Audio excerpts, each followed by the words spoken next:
Good morning. Today is Wednesday, and our tidbit topic for today is joyful receiving. That's right, joyful receiving. I know you've heard the expression joyful giving before. Joyful receiving might be a little odd. But the truth is, we start out as children, and when we receive gifts, we're so excited and elated to get those gifts.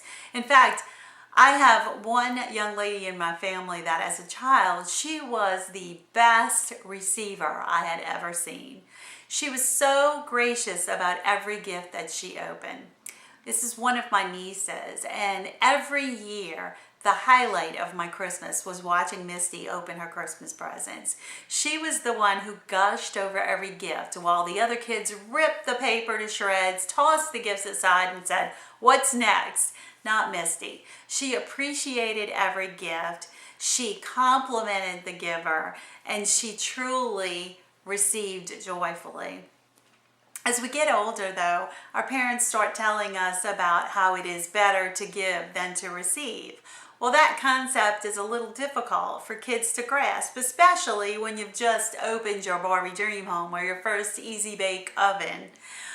But we do really embrace that concept when we get into our adult life. And then suddenly we find that we're not so good at receiving, especially when we're not returning a gift to the person who is giving to us. Sometimes we think of giving gifts as a reciprocal thing. I give you a gift, you give me one in return, and then it's okay because we're even.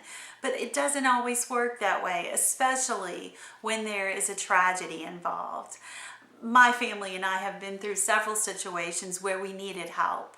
And when we needed that help, it was there for us in a huge way. And we had to learn to be joyful receivers. Here's the thing.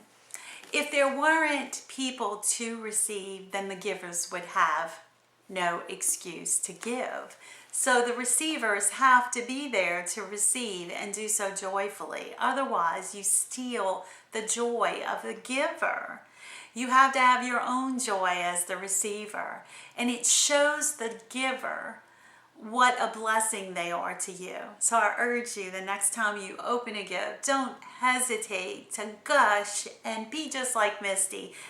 Tear that paper off, but then look at that gift and really appreciate it. Let those givers know how thankful you are for what they've provided. Have a wonderful Wednesday. It's hump day. Have a great week. I'll talk to you tomorrow.